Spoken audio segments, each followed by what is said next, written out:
خير لكم إن كنتم تعلمون.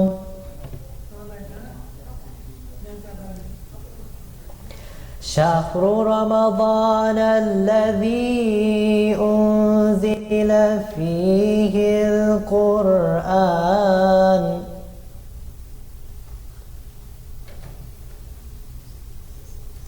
هدى للناس وبينات من الهدى والفرقان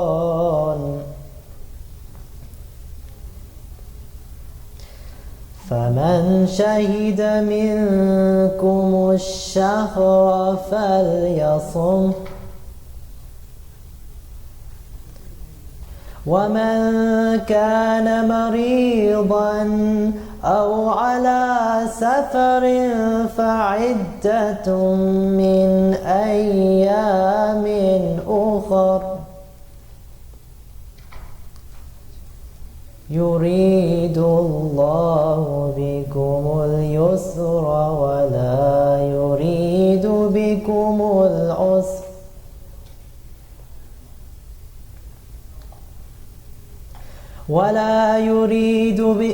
العسر ولتكملوا العدة ولتكبروا الله على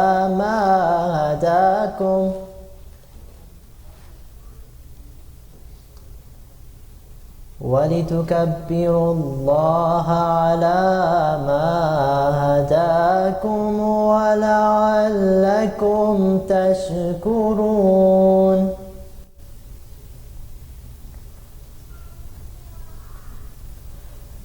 وإذا سألك عبادي عني فإني قريب أجيب دعوة الداعي إذا دعان فليستجيبوا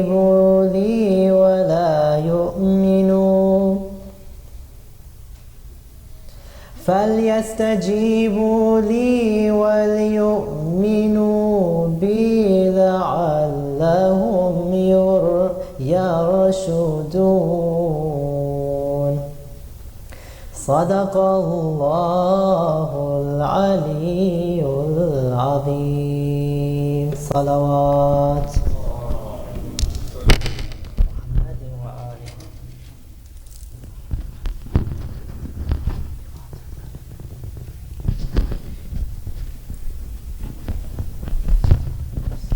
Thank you, Nahal, for that beautiful recitation. Next, we will hear the translation from Sister Fiza Abbas. Sister Fiza Abbas is a student at Jafriya Islamic School and an active member of the Idara Youth Organization. With a loud salawat, please let us welcome Sister Fiza to the podium.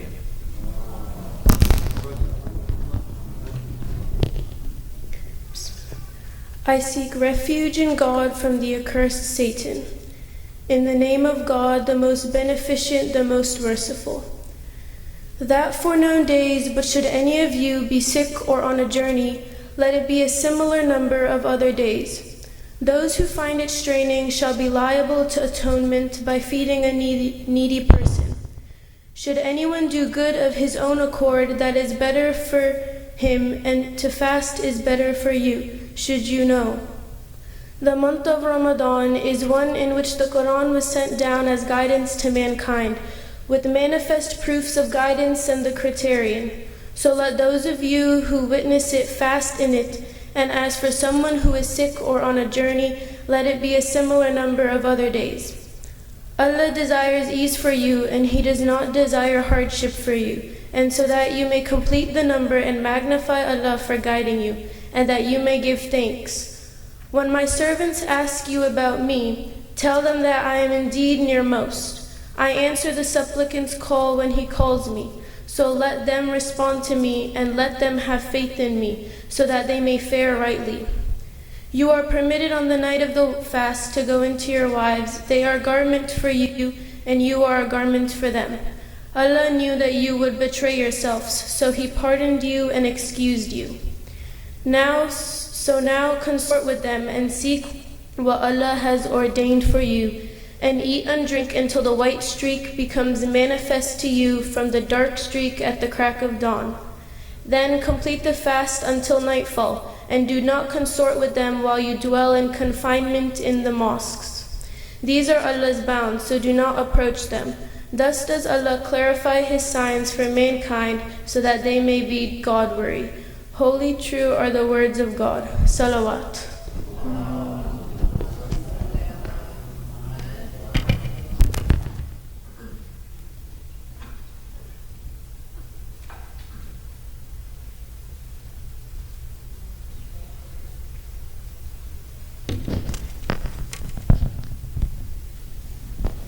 Assalamu alaikum, everyone. My name is Sajid Hassan, and I am honored to be the MC for tonight's event. So I would like to welcome you all to Idara Jafriya's annual Interfaith Iftar. First, I would like to welcome respected Maulana Rafiq Naqvi, Sheikh Jalil, and Imam Faisal Khan up to sit in the front table with a loud salawat.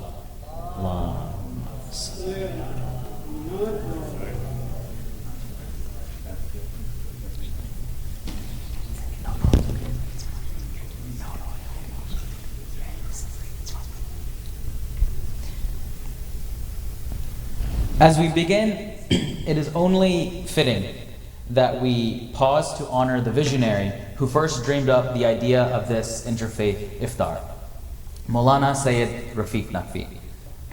It was through his leadership and foresight that Idara Jafriya opened its doors in this way, building a tradition rooted in dialogue, dignity, and shared humanity. We are deeply grateful for him for planting the seeds of this gathering so many years ago. Please join me in offering a heartfelt salawat and a round of applause for Maulana Sayyid Rafiq Naqvi.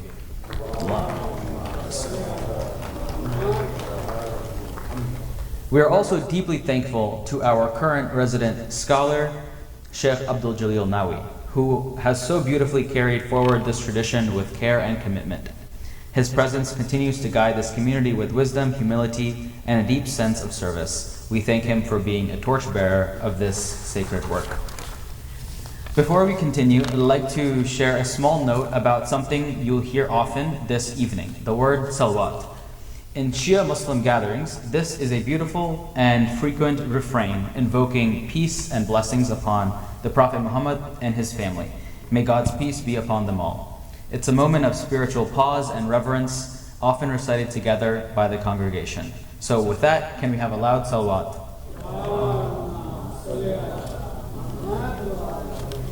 Today's program will consist of speeches by our esteemed scholars and distinguished guests, and our brothers and sisters in faith who will need to break their fast before we call out the adhan.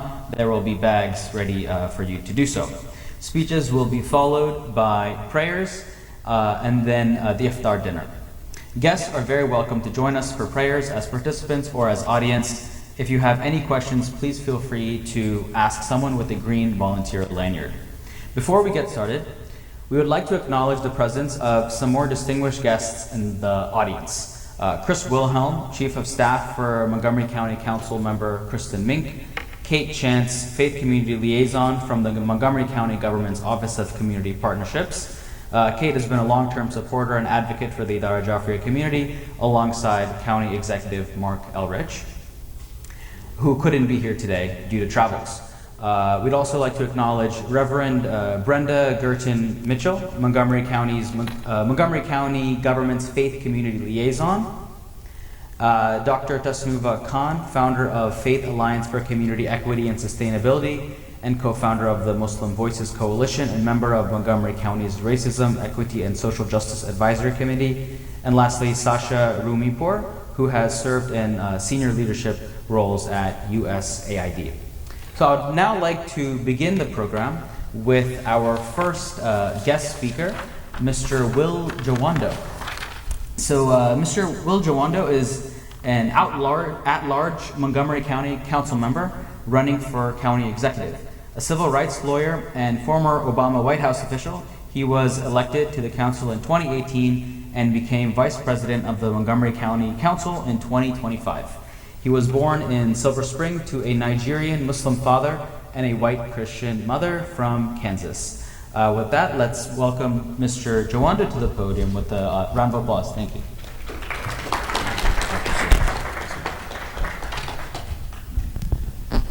Assalamu alaikum.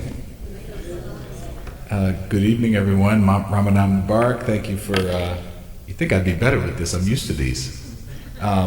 Thank you for having me. Thank you for, I'm assuming you're going to acknowledge Captain Kokinos at some point. Okay, all right, so but we're glad to have him here.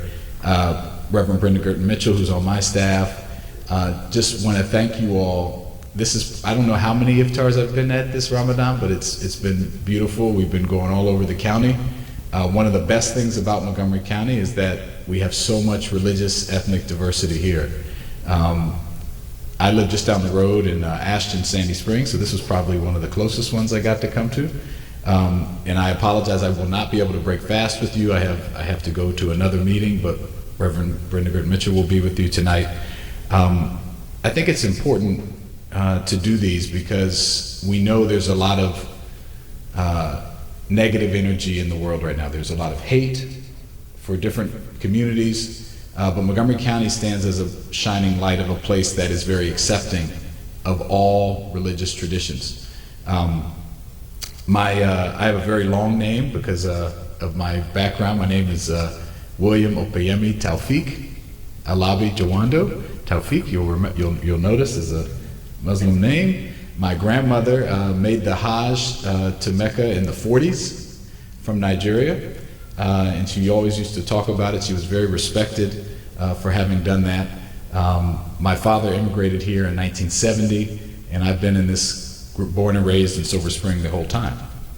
I have deep respect for all of our faith traditions, but I particularly love the month of Ramadan because it's a reminder of the commitment to inner peace, to caring about others in your community, to reflecting on what we've done wrong, what we can do better, and a reminder of sacrifice. So I just thank all the scholars for being here. I want to especially thank, every time I see him, Imam Fazul Khan, who you'll hear from, but he actually did the prayer services when my father passed away in 2017. So I really appreciate him. And I just want to say, if anyone needs help, you've got your police department here, you've got your council here. If there's anything going on, anything from a speed bump to an act of hate, God forbid, or something in the schools, I'm the chair of the education committee, please reach out to us. Brenda has cards, Reverend Brenda Girton Mitchell has cards. We're here to help as well. But thank you for opening up your doors as you do year after year, as we work together to make this, continuing to make this a great place for everybody. Ramadan Mubarak.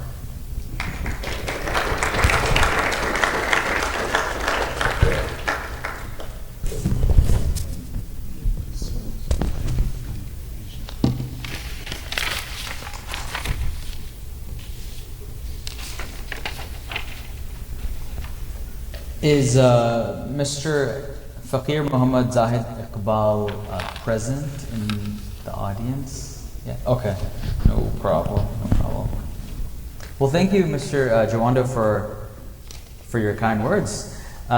So we're gonna just be moving on to the program now with a speech by one of our own here in the Idara community, by Sister Habiba Shabir. So Sister Habiba is a sophomore at the University of Maryland, College Park, and is studying mechanical engineering. So now I'll turn the podium over to Sister Habiba. Salawat.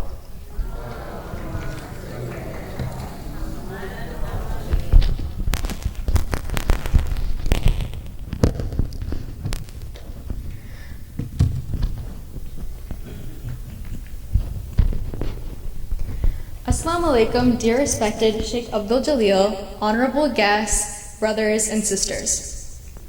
Inshallah, I pray this month has been uplifting and has brought each and every one of us a step closer to Allah subhanahu wa ta'ala. As we close out on this remarkable month, it has made me reflect on what this month means to us Muslims, as well as its parallels with our brothers and sisters of other faiths. Today, I have been given the opportunity to speak on fasting within Judaism. As Muslims, Ramadan is the most important month of the year. It is a time when we step away from food and drink, but more importantly, we step towards something greater, towards self-discipline, reflection, and a deep awareness of Allah subhanahu wa ta'ala. In being here tonight, I've been thinking about how beautiful it is that fasting is not unique to just us Muslims. Across faiths, it becomes a shared language of spirituality. Allah subhanahu wa ta'ala reminds us in the Holy Quran in Surah Baqarah, ayah 183, "O you who believe, fasting has been prescribed for you as it was prescribed to those before you." This is proof that Allah subhanahu wa ta'ala has made this act of worship a unified message of connecting back to Him. In the Jewish faith, fasting is deeply connected with a concept called teshuvah, which is often translated as repentance, but more accurately means return. The idea that no matter how far someone may feel from their values, from others, or from God, they always have the ability to come back. What I find especially powerful is how fasting is used to create a space for that return. The clearest example of this is Yom Kippur, the holiest day of the year in Judaism. For about 25 hours, Jewish individuals step away from food, water, and physical comfort, not as an act of punishment, but as a way to focus inward. It is a day dedicated to reflection, accountability, seeking forgiveness, and committing to growth. And what that process looks like is actually very intentional. Teshuvah asks the person to recognize where they've fallen short, to take responsibility without excuses, to make amends where possible, and most importantly, to change their behavior moving forward. I couldn't help but notice how closely this mirrors what all of us strive for during the nights of Laylatul Qadr.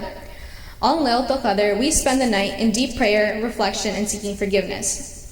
It is a time where we are encouraged to be completely honest with ourselves, to turn back to God sincerely, and to pair that reflection with action, through clarity, through kindness, and through a real intention to become better. In both traditions, the goal is not just to feel something in that moment, but to leave that moment transformed. What I've come to appreciate is that across both traditions, fasting is not just about what we give up, it's about what we gain. We gain clarity, we gain humility, and we gain a renewed sense of purpose. Fasting creates a pause in our routines, and in that pause, we are given a rare opportunity to realign and to return to the kind of people we want to be. So tonight, as we break our fast together, I think there is something really powerful in recognizing that shared intention.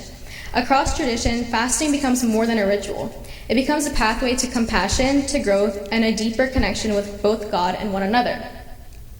As we near the time to break fast, the commander of the faithful, Imam Ali alayhi salam, says, "The prayer of a fasting person at the time of iftar is never rejected." With this in mind, let us pray for the victory of the righteous and for justice to be established in the world. Thank you, and salawat.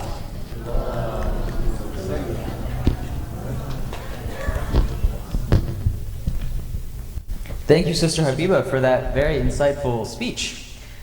I would now like to invite Sister Maryam Abbas to the podium for a speech on fasting in Christianity.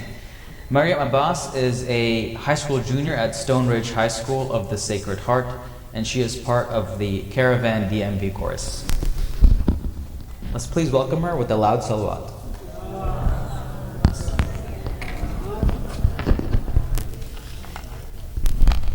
In the name of God, the Beneficent, the Merciful. Assalamu alaikum. Hello all esteemed guests, especially our distinguished panelists. My name is Maryam Abbas, and today I will be talking about fasting and religious traditions with a focus on Christianity. We all know that fasting involves giving up food and or water for a specified period during the day. We also know that a great number of people around the world fast, and they fast for different reasons. For instance, many people, whether they are religious or not, often indulge in intermittent fasting, which is known to bring significant health benefits. But people of faith practice fasting not only for the physical benefits it brings, also the spiritual benefits. I will mention two such. First, fasting increases our awareness of the pain of others, thus making us more sensitive human beings. And two, fasting strengthens our connection with God. Although the practices across faiths may differ, the larger purpose is similar. Let me elaborate on these. The first important reason people fast is to increase their awareness about and sensitivity to the situation of other human beings. When someone fasts, they experience hunger and the inability to eat whenever and whatever they want. For many of us, food is something we rarely have to think twice about. However, millions of people around the world experience hunger every single day. Many do not have access to clean drinking water either. Fasting enables believers to experience this reality briefly in their own lives.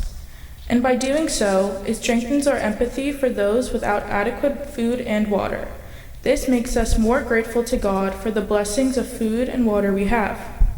But the increased empathy also motivates us to be more charitable and generous and to work actively to power nutrition and clean water initiatives around us.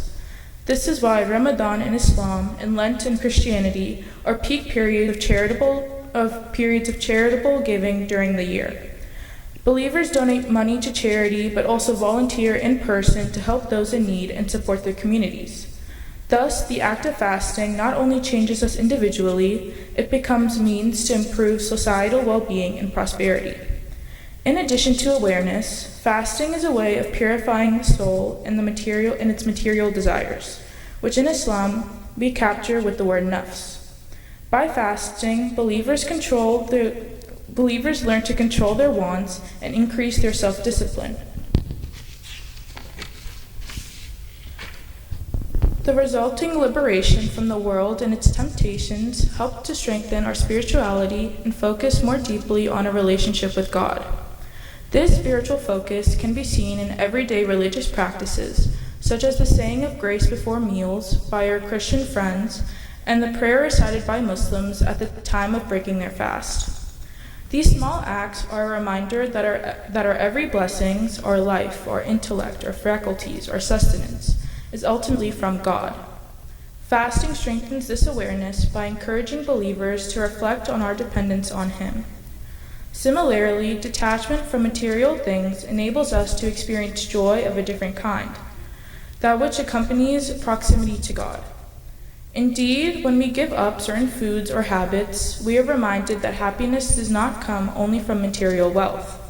This idea is reflected in the Bible in the book of Matthew, verse 6, line 21. For where your treasure is, there your heart will be also. In other words, the things we value most shape who we become. If someone prioritizes faith, compassion, and service to others, their heart becomes focused on those values rather than on earthly goods. This year, for the first time in several years, Ramadan and Lent started on the same day. Rather than focusing on the differences between these two traditions, this overlap gives us an opportunity to reflect on their similarities. While Muslims fast from sunrise to sunset and abstain from food and drink during the day, many Christians observe Lent by giving up certain foods, habits, and/or luxuries. For example, some Christians choose not to eat meat on Fridays or give up something they enjoy, such as sweets or social media. On Ash Wednesday, which marks the start of Lent, many Christians fast, especially those from the Catholic, Anglican, Lutheran, and Methodist denominations, representing a spiritual reset in preparation of the next 40 days leading up to Easter. Although these practices may look different, the message behind them is similar. Both traditions are rooted in sacrifice, humility, and gratitude. Both remind us believers to focus less on worldly comforts and more on developing our spiritual potential. And most importantly, both encourage us to be more patient, mindful, and compassionate members of society. As a Muslim learning about Christianity, recognizing these similarities brings special meaning. It shows that the core values binding the major monotheistic religions are the same.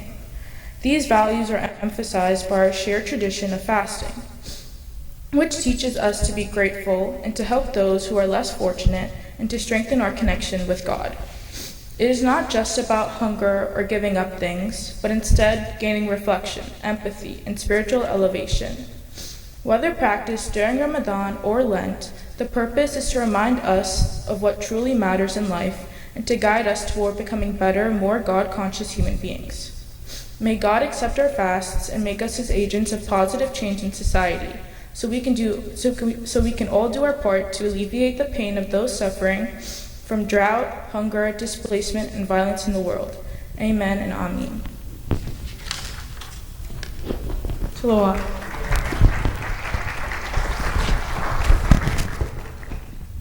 Thank you, Sister Mariam, for that fascinating speech.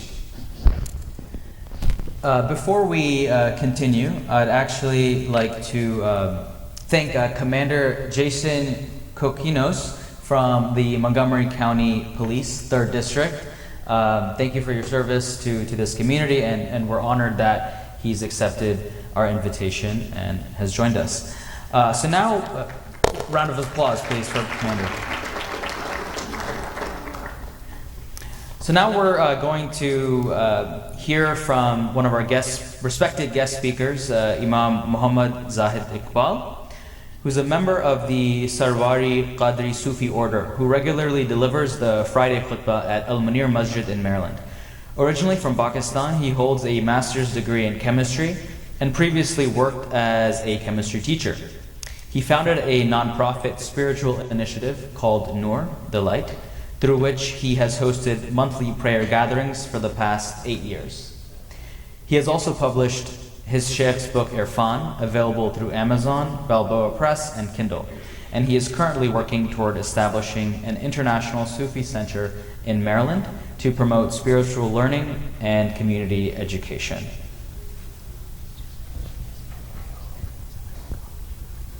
Apologies, we're going to wait for just a few minutes, and instead we will call Sister Iman Jaffrey to give a speech on fasting in Buddhism as we wait for Imam Zahid to come. So Sister Iman Jaffrey, if you're ready. Iman Jaffrey is a junior at the University of Maryland studying economics on the pre-law track, and she serves as the youth lead of Idara Youth. With the loud salawat, let's please welcome Sister Iman.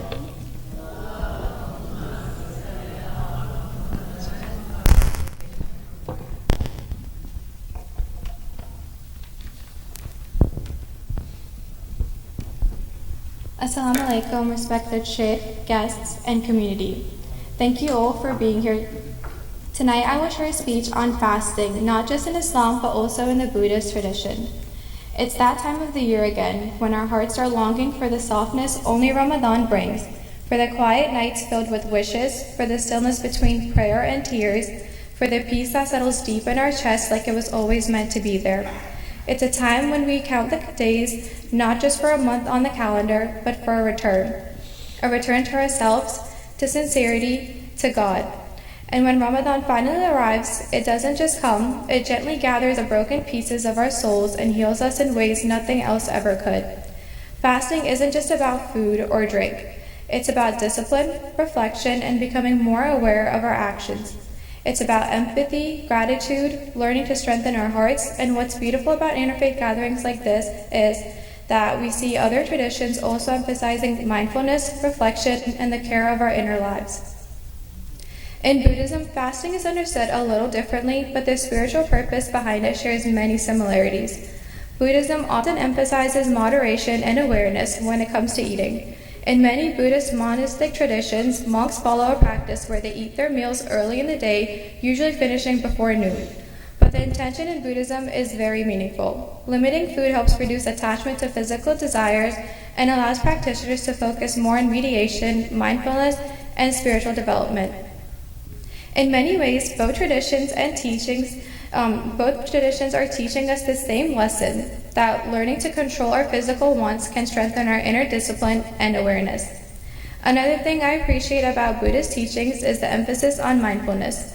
Being mindful about something as simple as eating encourages gratitude and reflection, something Muslims also try to practice when we break our fast and remember that food is a blessing. So while fasting in Islam and Buddhism may look different on the surface, both traditions recognize that sometimes stepping back from physical comforts can help us grow spiritually. And Allah says in the Holy Quran, chapter 6, verse 38, "All the creatures that crawl on the earth and those that fly with their wings are communities like yourselves." Interfaith gatherings like this remind us that even with different beliefs and practices, many religions share the same hopes for people, compassion, self-discipline, gratitude, and reflection. And honestly, after talking about fasting for a few minutes, I think we're all especially excited for the food tonight. One last thing I wanted to share with you all is my favorite verse from the Holy Quran. If you take anything from my words tonight, let it be this that resonates with you.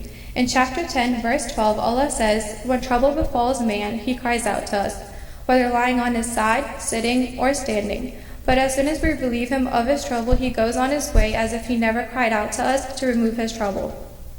In this way, the deeds of such heedless people are made attractive to them. So let us remember this. Let the progress and growth we have learned from our fasting be more than just temporary. Let us strengthen our faith, guide our actions, and help us remain mindful and disciplined, even when life feels easy. Thank you all for listening, and I'm grateful that we can come together and learn from one another.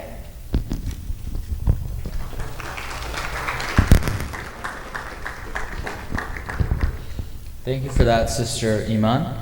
Now we will like to welcome Imam Muhammad Zahid Iqbal to the podium. Let's please welcome him with a loud salawat.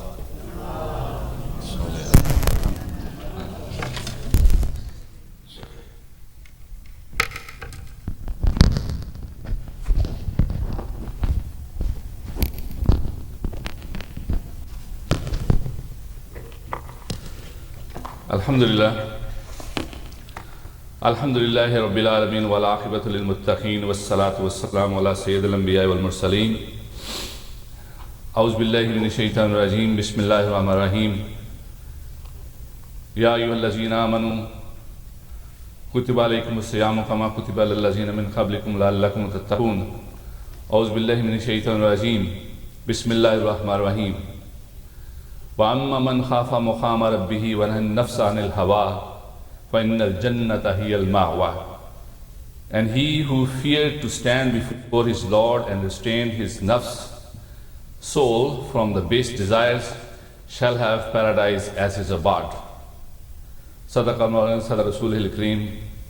Respected brother Sheikh Abdul Jaleel Nabi Sahib, distinguished guests, brothers, sisters, and elders, Assalamu alaikum, good evening, shalom. It is great honor to stand before this gorgeous gathering of lovely human beings of many faiths and spiritual traditions to reflect on a practice that appears in almost every religious path as a fasting. I said lovely human beings because Allah says in the Quran, لَقَدْ خَلَقْنَا الْإِنسَانَ فِي أَحْسَنِ تَقْوِيمٍ. We created man in the best design. I can comprehend to some extent the meaning of the word ahsan, but not be able to explain its micro and macrocosmic meanings today, and put this burden onto Brother Sheikh Abdul Jaleel so he could enlighten us on this in another gathering. It has very vast meaning. And about this gathering, a reflection of that first gathering before our Lord on the day of the beginning, when He created us and called upon us all to bear witness. And it is mentioned in the Quran, Alastu bi rabbikum qalu bala shahidna. Am I not your Lord? And they said, yes, you are. So we all were there. And He sent us to the examination hall of this world to test us. During this process of coming to the world, we somehow forgot about this covenant I just mentioned. To remind us, He sent His messengers from Sayyidina Adam alayhi salam to Sayyidina Muhammad, peace and blessing be upon them all. Allahumma salli ala Muhammad wa ali Muhammad. Within the world's examination hall, He asked only one thing of us. That singular requirement is to behave, which means to be aware of the covenant we made by conscious of Him. وَأَمَّا مَنْ خَافَ مَقَامَ رَبِّهِ وَنَهَى النَّفْسَ عَنِ الْهَوَى. And to behave, He provided us with hints and guidelines through his messengers, one of which is fast. He mentioned in the Quran that fast is the prescription for you and the people before you. So how does it looks like? It's called Kutiba alaykumus siyam. It has been prescribed. It's kind of it's a medicine. It's an antidote. How does this medicine or antidote work? As we know all, that the body is equipped, our body is equipped with one of the most amazing and wonderful organ is called heart. The physical aspect of it is that it looks like a pump pumping blood throughout the body. On the spiritual side of the heart, Allah subhanahu wa ta'ala mentioned in the Quran, وَنَحْنُ أَقْرَبُ إِلَيْهِ مِنْ حَبْلَ الْوَرِيدِ. We are nearer to him than his jugular vein. We meaning Allah subhanahu wa ta'ala is saying, I am nearer to you than your jugular vein. So this heart of ours is an abode of the Lord of the universe. And he does not reside in our heart in his person, as a person, but as a name which is given to us as a covenant. And the heart is always desiring, breathing and thinking. Something through the senses he gave us, making the inner treasure and the wealth of Iman buried under the filth of the worldly desires. If we, for instance, look at our heart as a fresh pool of clean, clear, sparkling water, and our senses as inputs, which should always be clean, kept clean, so we can supply fresh and pure feed to the inner pool. However, this is not the case in most of the human beings. As we all know, we are sinful and desirous, with exceptions to Masumeens, and keep making our pool impure and dirty. So the prescription of Allah subhanahu wa ta'ala is given is the fast. It's one of it. Lord the Merciful want us to cut every supply of desires to that pool. Not only food and water, but from arrogance, greed, lust and untruthfulness. Once we put all these aside, first thing that would come is the taqwa, that's the awareness of Allah subhanahu wa ta'ala. Cutting the base desires would soften and purify the heart. It would discipline and train the nafs, the ego. I would like to mention here a tradition which is mentioned in the Sufi literature about Sayyidina Ali Karamallah Wajhu wa alayhi salam wa radiyallahu ta'ala anhu. Once in a battle, he climbed up the chest of a person he is about to kill him, and out of hatred, that person spat on his face. Immediately he climbed off. He didn't kill him. And that person was surprised. He said, what you did, O Ali? Why you didn't make your job done? He said, no, I was doing it just for the sake of Allah subhanahu wa ta'ala, for the sake of God. As soon you spat on my face, my ego, my anger, my revenge came between him and you. I was not doing it for you. I was not doing it for myself. I was just doing it for Allah subhanahu wa ta'ala. So I let you go. There is another sheikh, a Sufi sheikh, known as the Grand Sheikh, Sheikh Sayyid Abdul Qadir Jilani rahmatullah alayh. So once in a dream, he dreamt, someone told him, O Abdul Qadir, Allah subhanahu wa ta'ala made everything halal for you. And immediately he said, La hawla wa la quwwata illa billah.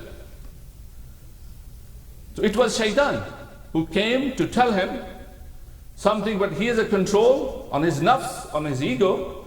Now he came back. He said, wow, O Abdul Qadir, you did a great job. Because of your knowledge, what I attacked you, the way I attacked you, you cared, you saved yourself. And he said again, La hawla wa la quwwata illa billah. Then he retreated.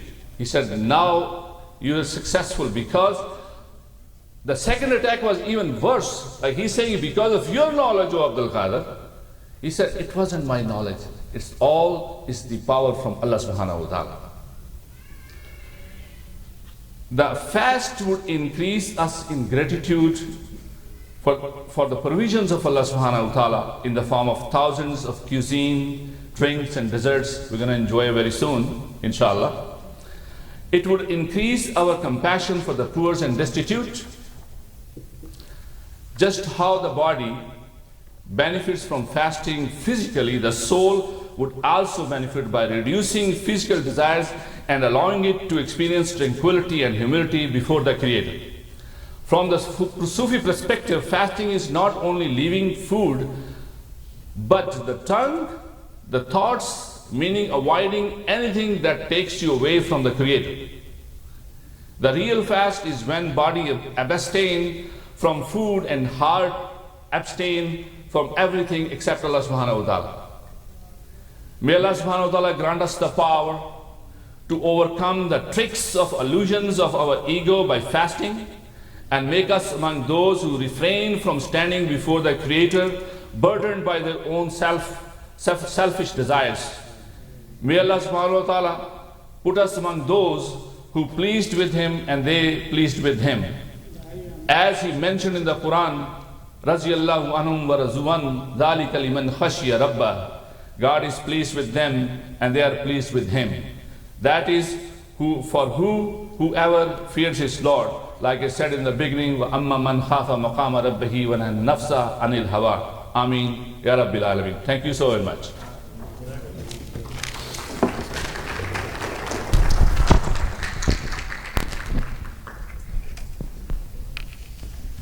Thank you so much, Imam Zahid, for that interesting speech and sharing the important history of the life of Imam Ali alayhi salam.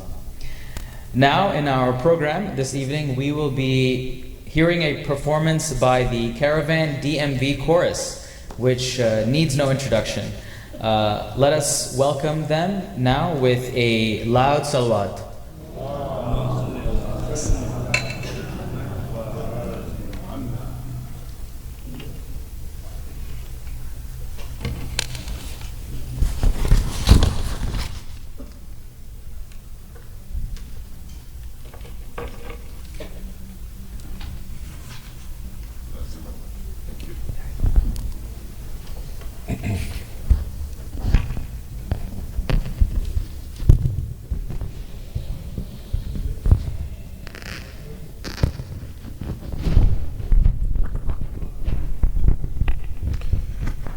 Bismillah ar-Rahman ar-Rahim. Assalamu alaikum.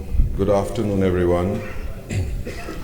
All monotheistic religions call out to the same Supreme Being, but they call out to Him using different names. And Muslims have at least 99 names by which we call out to Allah, to God.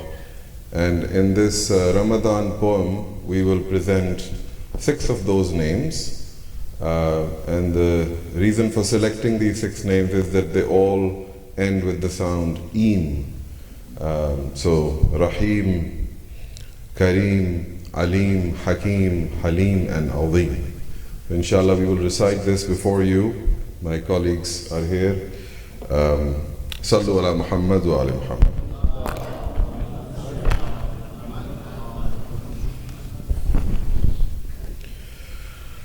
Ya Rahim, Ya Kareem, Ya Rahim, O Ya Kareem, Ya Alim, O Ya Hakim, Ya Halim, O Ya Ya Rahim, O Ya Kareem, Ya Alim, O Ya Hakim, Ya Halim, O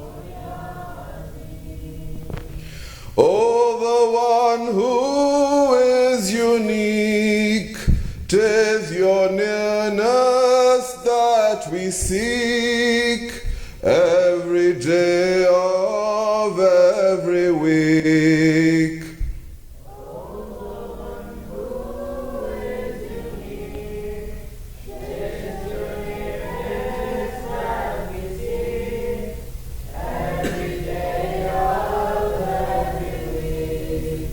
In the month of Ramadan, in the shade of the Quran, O the merciful Rahim, Ya Rahim, O Ya Kareem, Ya Alim, O Ya Hakeem.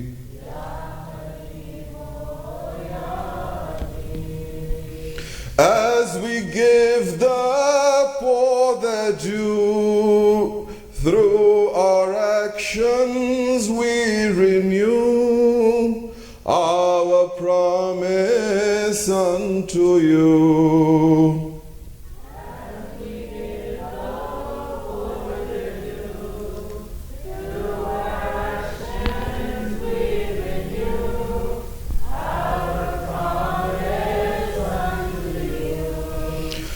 Our guide is the Imam. May you protect him from harm. O the generous Ya Kareem, Ya Rahim, O Ya Kareem, Ya Alim, O Ya Hakeem.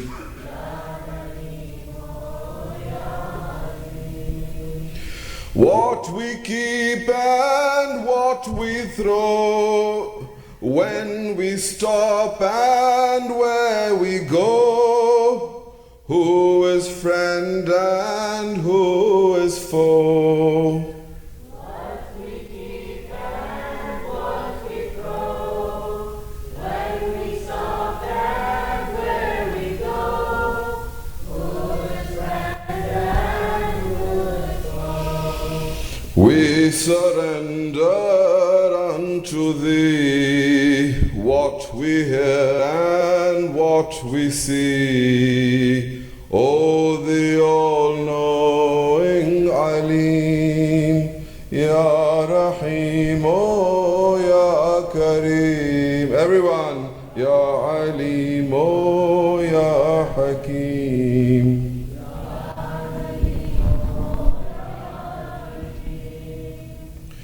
May our conscience never quake, our commitment never shake, till the final breath we take. May our conscience never quake, our commitments never shake, till the final breath we take. In your service we remain, in our solace, in our pain. O the wise Al-Hakim, Ya Rahim, O Ya Kareem, Ya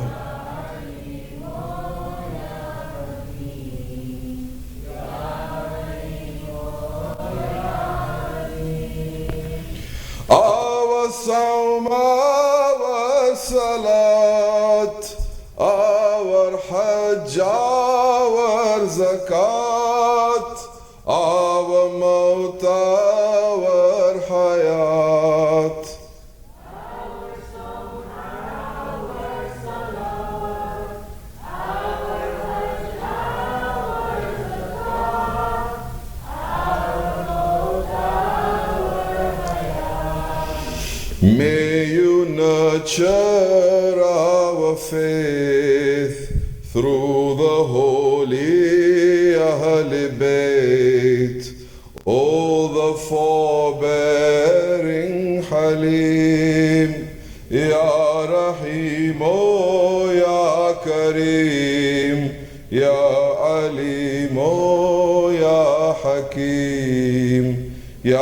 حليم. Our Prophet Mustafa, our Mawla Murtada, our Lady Fatima.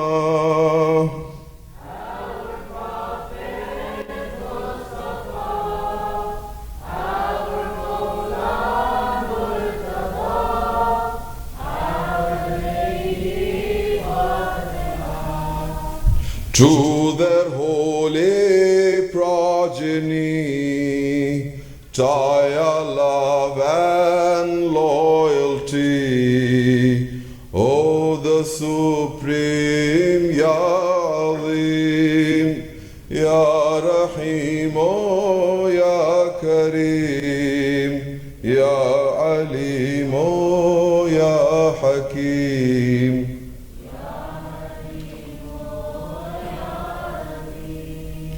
Ya Halim, Ya Azim. Sallu ala Muhammad wa ala Muhammad.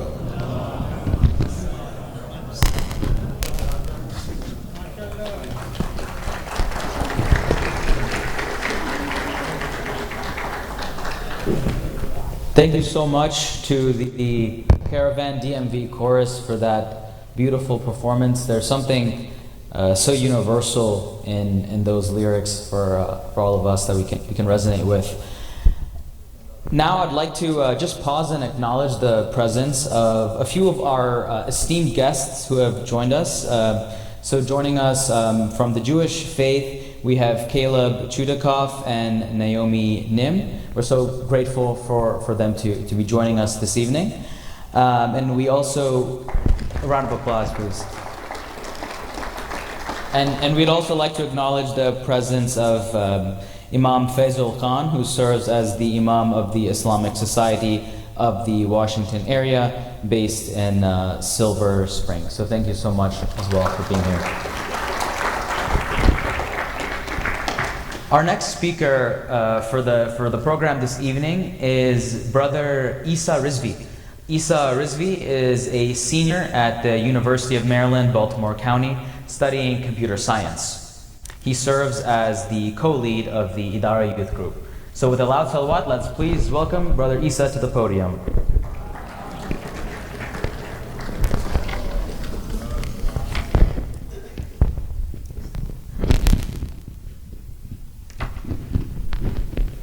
Bismillah ar-Rahman ar-Rahim. In the name of God, the most beneficent, the most merciful. Peace be upon you all, and thank you all for being here. It is truly a blessing to gather in a space where people of different faiths and backgrounds can come together in mutual respect and understanding. Today I want to reflect on the idea of truth, a value that connects us all. Truth is something we all recognize as important. It is the foundation of trust, the basis of strong relationships, and the core of any healthy community. In Islam, truth goes even deeper. It is a spiritual principle that shapes who we are. In the Quran, God commands believers to be with those who are truthful. More than just telling the truth when it is convenient, this command is about living a life of sincerity, where our actions and intentions are aligned. Truthfulness is not just something we do, but is something that defines our character and leads our lives.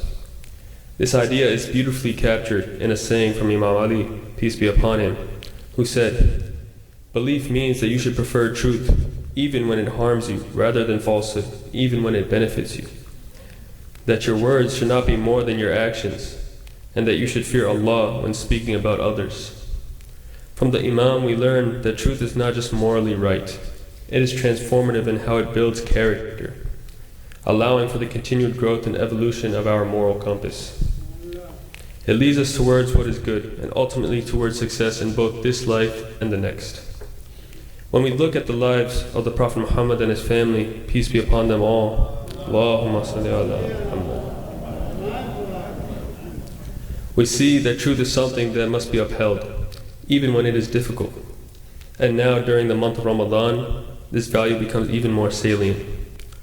Ramadan is often reduced to simply a time of fasting from food and drink. but in reality, it is a time of self-discipline and spiritual growth.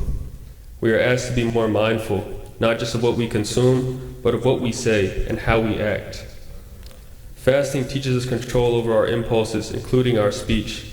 It pushes us to be more thoughtful, more sincere, and more intentional with our words. It is a time where we actively try to align ourselves with truth in a deeper way. The necessity of truth is further emphasized by the repudiation of its counterpart. There is a powerful saying from Imam al-Askari, peace be upon him, Allahumma salli ala Muhammad wa ala, who tells us that all sins and impurities are kept in a house, and the key to that house is lying. This reminds us that honesty is not just a virtue, it is a protection. By holding on to truth, we safeguard ourselves from many other wrongs. Ultimately, truth is not just about what we say, it is about how we live. It is about being sincere in our intentions. It is about being trustworthy in our actions. And it is about having the courage to stand for what is right, even when it is difficult. In a world where it can sometimes feel easier to bend the truth, choosing honesty becomes an act of strength. And gatherings like this remind us that truth is something we all share, a value that connects us across different beliefs and backgrounds. So as we reflect during this month of Ramadan, let's strive not to only speak the truth, but to live it. Thank you all again for being here. Assalamu alaikum wa rahmatullahi wa barakatuh.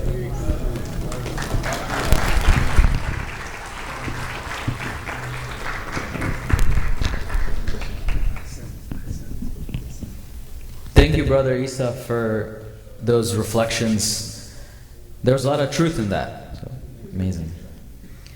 For the next part of the program, we would like to hear from some of our government officials that are in the audience tonight. So first up is Ms. Fatmata Bari.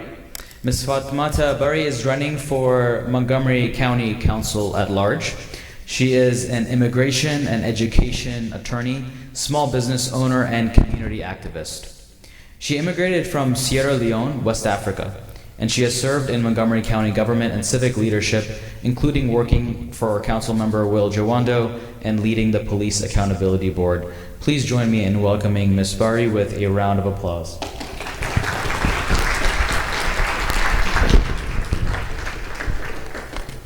Assalamu alaikum. Assalamu alaikum, brothers and sisters. Much better. Ramadan Mubarak, everyone. How are you? So my name is Fatmata Bari, as indicated. I moved here from Florida about 24 years ago. And I moved here to East County, and I've lived here the entire time. White Oak to be exact. So I am an attorney. I have a small law practice in Silver Spring. I practice immigration and special education law. And I want to take that to the county council to make sure that some of these issues that we're facing right now, the issues that our children are facing with the budget cuts and funding being cut at the federal level, does not impact as much as they will very soon. So I am running for county council at large to represent voices or to uplift voices who otherwise will not. And if Allah subhanahu wa ta'ala allows me to be elected, I will be the first Muslim woman elected to the county council. In the hopes that having representation can give us the heart to know that it is important to get engaged and be involved.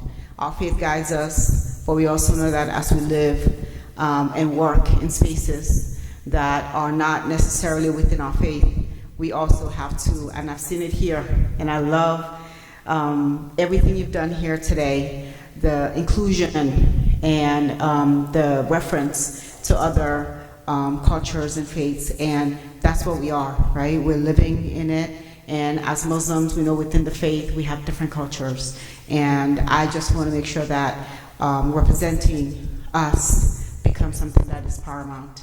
And I look forward to interacting with everyone. My website is fatmatabari.com, FATMATABARRIE.com. Check it out. Send me a message. I would love to speak to each and every one of you, any opportunity that you give me. So I appreciate this time to speak to you. And remember, the elections are on June 23rd. Early voting starts June 11th to the 18th. but you can get your mail-in ballots in May, and you can start discussing and determining how you want to vote. And thank you very much for the opportunity. Assalamu alaikum.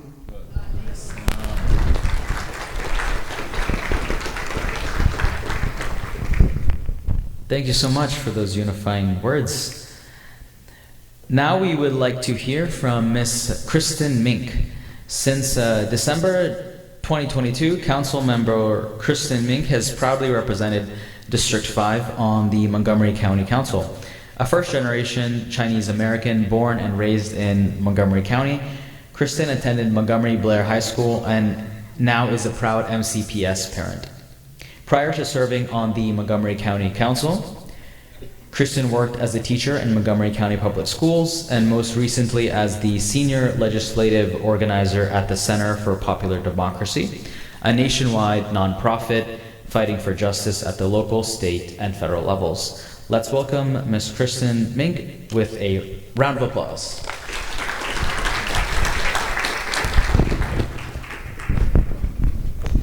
Thank you so much for that introduction, and thank you all very much for having me here today. And first, I will say that Fatmata and I are not running against each other. And I would love to have Fatmata on the council with me in an at-large seat. I represent all of you in the District 5 seat here locally. I know that she'll do a great job. I'm very, very glad to be with all of you tonight. I really love the interfaith gatherings so much. I find them very grounding, the remarks about Ramadan being creating something that you carry with you. That's why a lot of these gatherings really do that for me, and I find them very sustaining. And so I really appreciate getting to be here in community with all of you tonight, and listening to all of the remarks tonight, and just the feeling of being in a space where you can take a deep breath. Everybody is here for a common good. As somebody who works in politics, it feels very nice. And so I grew up, I was raised in a Presbyterian church. My mom is an immigrant from Malaysia, and she was raised Buddhist and came over here, joined the Presbyterian church where I also attended growing up, the Silver Spring Presbyterian Church down University Boulevard. For some reason, at some point tonight, it popped into my head. I remembered an interaction that I had with my mom. I want to say a teenager, and I'm sure was giving her a hard time, for which I apologize a lot now. And she said to me, you need to be going to church more. And I remember thinking at the time, I wouldn't have done it. I don't think that would have done it, because I knew I was making poor choices. I knew my heart wasn't in it. And your heart has to be in it. And a common thread that I've heard at a number of iftars is about being, I'm trying to remember the word, but the God consciousness, taqwa. And I love that idea. Even whether or not you're somebody who, you pray to God or Allah, or, you're spiritual but not religious, or any, I think that idea, the God consciousness, it's so beautiful. And that really resonates with me, because it's that consciousness, it's that awareness that we are each but a vessel, right? We're very small. But what we represent and what we can do in the world, because if we have that God consciousness, that's what makes the magic happen, and that's what keeps us as a community and as a society on the right path. And so, being able to attend this really series of wonderful interfaith events, I'm really grateful, and thank you so much for opening up your spaces, for inviting us in, and for letting us take this time to make sure that we are resetting, we are grounding, and we are focused on what is really important, as well as the opportunity, of course, to build these connections and to make sure that you all know that we are here to work with you, to fight for you, to represent you, and to make sure that we are building one safe, cohesive, forward-moving community. So I'll be here, and I look forward to having more conversations with you all, but I mostly just want to say thank you all so very, very much.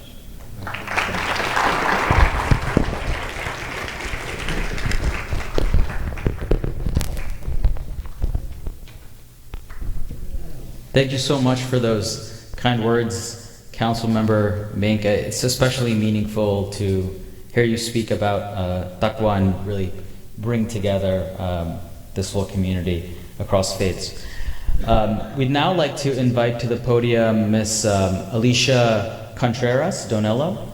Ms. Contreras Donello is a Democratic candidate for Maryland's District 14, in which Idara Jafriya is situated.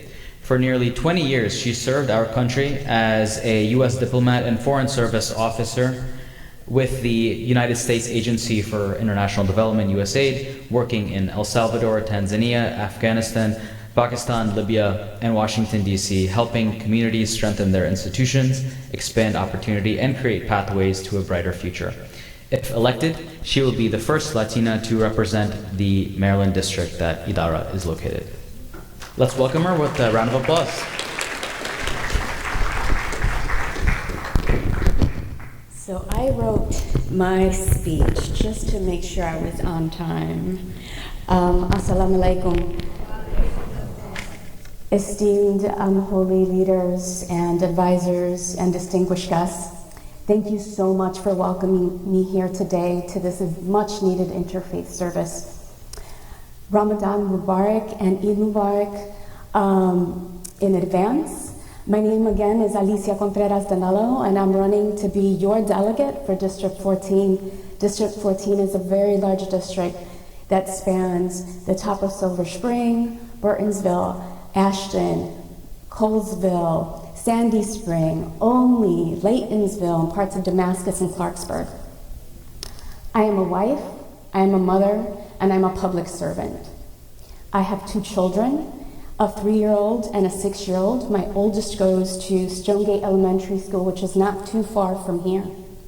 My husband is a Montgomery County police officer, and he's stationed at the Glenmont Station and patrols many parts of this district. And again, like I said, it's just truly an honor to spend this evening with you all, especially during your holiest month, because the Islamic community is one rooted in faith, service, and a deep commitment to family. As a proud daughter of immigrants and as a first-generation Mexican American, those values resonate very deeply with me. Both of our communities know what it is to work hard, to be centered around lives, around our families' lives, and to believe in the responsibility that it's not just ourselves, but the responsibility for our parents, our children, and our neighbors, and the generations to come. We also know what it means to build stronger communities through work and sacrifice. Immigrant families, whether from Mexico, the Middle East, South Asia, or anywhere else in between, help power our economy, enrich our culture, and strengthen the fabric of our country. That's especially true here in Montgomery County, where it is a proud home of one of the largest Muslim communities in the United States, with more than 30,000 Muslim residents helping make this county a vibrant and very diverse place that it is today. Too often, though, our communities know what it feels like to be misunderstood or even to be made feel like you don't belong. But gatherings like this remind us of something powerful. Our diversity is not a weakness, it is our strength. When communities stand together around shared values like compassion, dignity, and respect, we create a stronger, healthier, and safer society for everyone. For nearly 2 decades, those values guided me as a U.S. diplomat representing our country as part of USAID until last year when I, along with 300,000 other federal workers, were terminated. I worked in many communities in places like Afghanistan, Tanzania, Pakistan, and Libya. In Afghanistan, I managed the delivery of food and medical supplies to refugees and displaced persons. In Pakistan, I managed USAID's largest sustainable renewable energy program, which helped bring clean energy to many communities across the country, like in Sindh, where I enjoyed the best biryani ever. I loved it. In KP, in the tribal areas, and Peshawar, although the folks from Peshawar would say that the biryani is better there.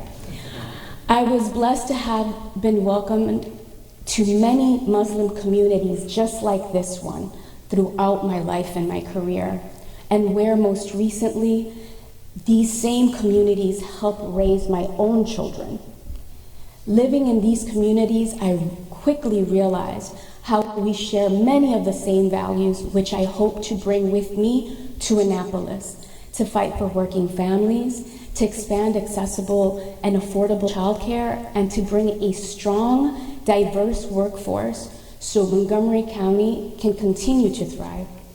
Because at the end of the day, every family, no matter where they are from or what faith they practice, wants the same things: the chance to work hard, to keep their loved ones safe, to stay healthy, and to build a better future for their children so that they can continue to live the American dream just like you and I. Because this is so important, I urge you to make sure that you go to the polls and exercise your right to vote. Shukriya again for welcoming me. It's just truly an honor to be here in the community. I pray that the war in Iran ends soon, inshallah. Too many lives, too many innocent lives have been taken senselessly. And I just wish for a world where everyone feels welcome, irrespective of a country, the person's origin or their religion or culture. Again, that's why I'm running to represent District 14, to represent us in Annapolis. Thank you. Shukriya Tashakkur.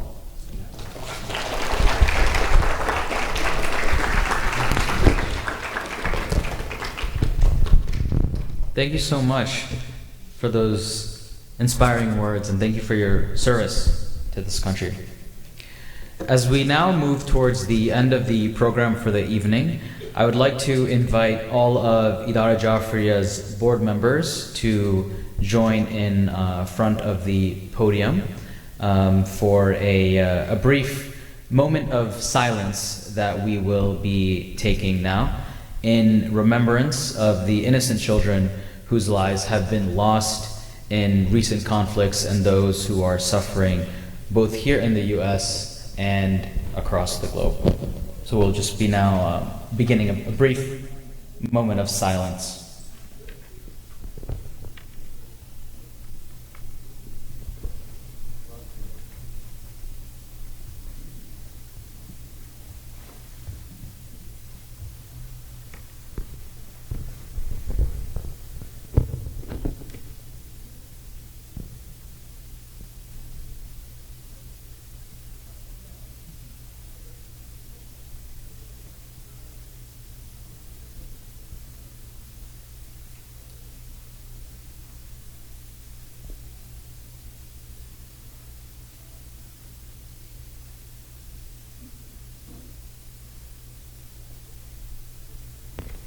Can we please have a loud salawat?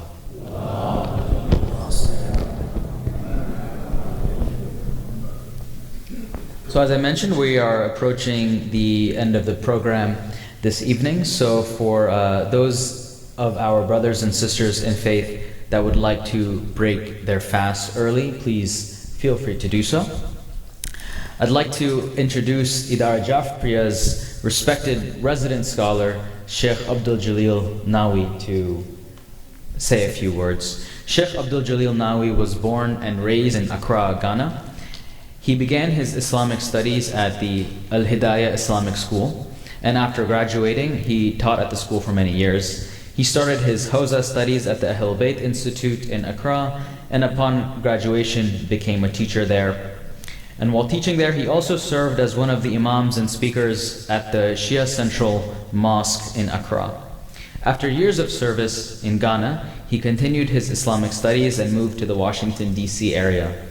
He served different centers and mosques and taught at the Muslim Community School in Maryland as well. Currently, Idara Jafriya is honored to have him as its resident scholar. Please respectfully rise and welcome Sheikh Abdul Jalil Nawi with a loud salawat.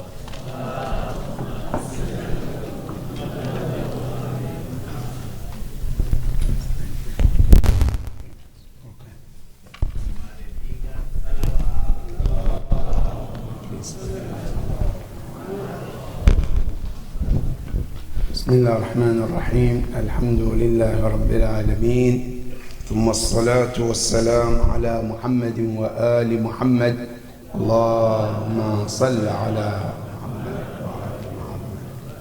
قال الله سبحانه وتعالى في محكم تنزيله بسم الله الرحمن الرحيم يا أيها الذين آمنوا كتب عليكم الصيام كما كتب على الذين من قبلكم لعلكم تتقون صدق الله العلي العظيم اللهم صل على محمد وآل محمد.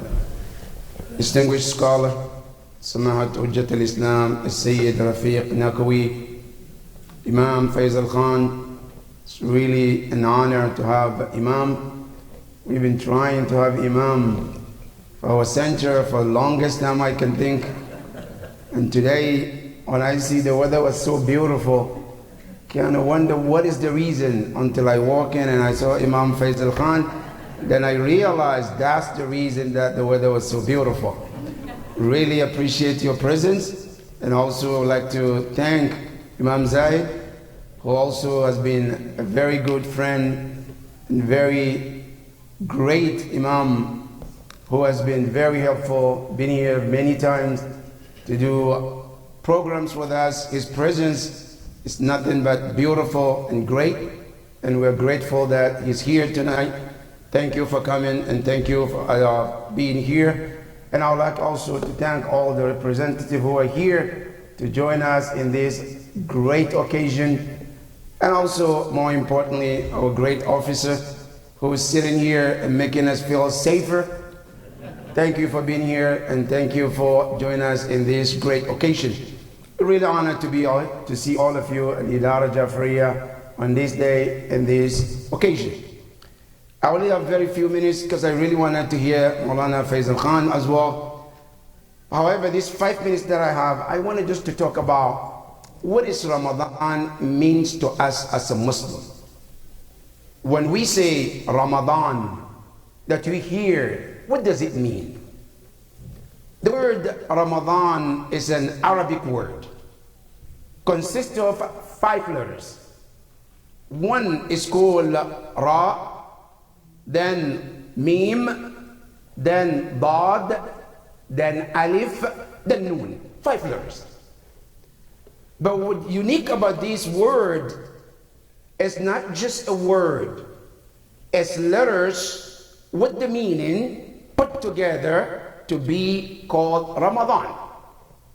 Every letter of this word means something in this holy month. Number 1, the letter Ra, which is like R in English. It represents Rahmah, mercy.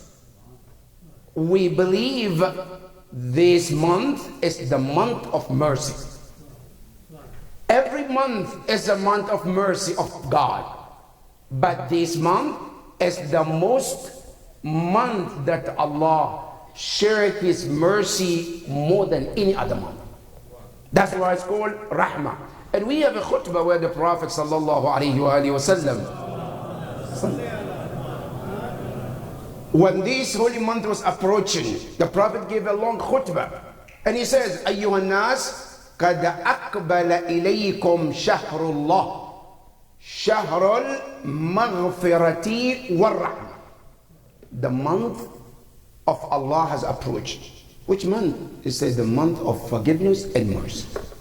So the word Ramadan, the first letter Rahma means mercy. Good. The second letter, Mim, represent maghfirah, forgiveness.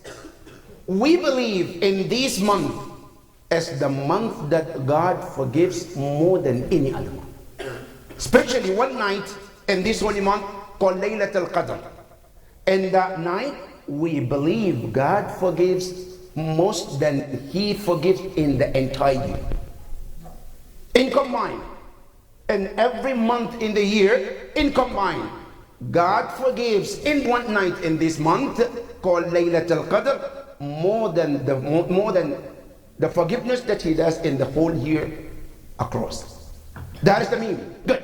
The letter number 3, which is Dad. Dad, it represents Daman. Daman means security. Daman means agreement. Because we believe in this month, Allah agrees to forgive and change people's destinies. The month of Ramadan is the month destinies are changed. Allah subhanahu wa ta'ala says in the Quran, فِيهَا يُفْرَقُ كُلُّ أَمْرٍ حَكِيمٍ. The night we draw and write destinies of all human beings. This is the month that we believe if a person is forgiven, then he or she will be sent to heaven. If a person is not forgiven, he or she may be sent to hellfire. This is the month. That is God. Now, then we have Aman, Alif. It's called Aman as the security Allah gives in this month. That is the Alif. The Noon is called Noor. This is the light. This fasting comes with the light in our lives. This is what Ramadan represents.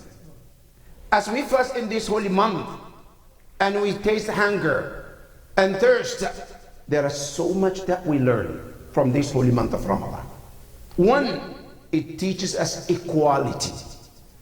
It teaches also the pain of others, people who may not have enough, people who are less privileged in our society, to know what they're going through, to know the pain of their thirst, the pain of their hunger, so that we can relate to them when we see them. And for that matter, I want this Ramadan for us to take it more than our walls, beyond our walls. As we fast this Ramadan, we know for sure there are many people in this county who are homeless, who are hungry. What this Ramadan means for me. After I fast the whole month, and I know what it feels to be hungry, I know what it feels to be thirsty. What it means, I have to acknowledge others who don't have much, who are less privileged. Now I know, I acknowledge, what does it mean? Meaning reach out to them. Find the poor people, reach out to them, feed them. And my dear brothers and sisters, let me tell you, in Islam, what is the most beloved act that Allah loves the most? Is it prayers?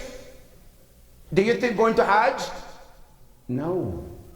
The most beloved act of God is to feed a hungry stomach. Better than fasting, better than anything.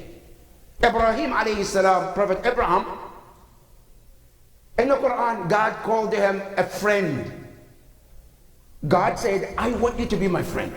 وَاتَّخَذَ اللَّهُ إِبْرَاهِيمَ خَلِيلًا. Ibrahim was asked, what did you do to gain this title from God? He said two things. One is feeding the hungry stomach. That's the first thing I do. Ibrahim never goes to sleep at night without feeding someone. This is one of the reasons. My dear brothers and sisters, let's take our Ramadan out of our walls, out of our masjids, our mosques, and take it to the next level, where we care for those who don't have enough, feel their pain, support them, help them. And with this, we can make, one, our community better place. Not only that, our county better places, and also our country better place, and also our world a better place. This is the month of forgiveness. Let's also learn to forgive others. This is the month of giving. Let's give whom we know they need and help others as we mark this holy month of Ramadan. I pray to Allah subhanahu wa ta'ala to accept all our fasts, Ya Rabbal Alameen. I pray to Allah to forgive all our shortcomings, Ya Rabbal Alameen. I pray to Allah to bring the peace in the world, Ya Rabbal Alameen. As we speak, there are people who are in pain. There are people who are crying as we speak. Oh Lord, oh my God, at this moment, at this time, in this place, we pray to Allah to bring the end to all the sufferings, Ya Rabbal Alameen. Ya Allah, let the peace dominate the world, Ya Rabbal Alameen. Let the cry be the end, and peace and happiness be the dominant in this world, Ya Rabbal Alameen. Bin Nabi wa Ali Muhammad, sallu ala Muhammad wa Ali Muhammad.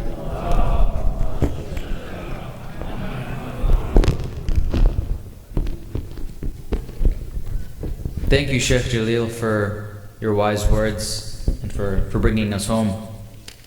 We're now approaching the moment that everyone has been waiting for, arguably one of the most, the common threads of humanity, which is food. It's time, inshallah. So for those who are fasting, this is when the fast is broken. But beyond the physical hunger, it's also a moment, as we've heard tonight, of spiritual fullness. As we prepare for prayer, those that will not be praying, we invite you to join us however you feel comfortable. You're welcome to observe, to reflect, or simply enjoy the quiet, and there will be spaces for you to sit as well. There are some important announcements before we start the call to prayer.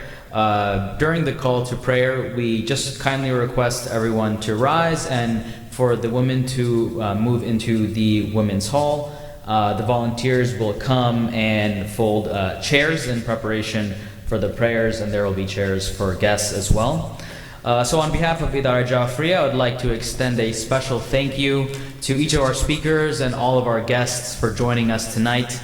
The iftar dinner will follow the prayers, and I would like to welcome Brother Nihal to recite the call to prayer to give the adhan.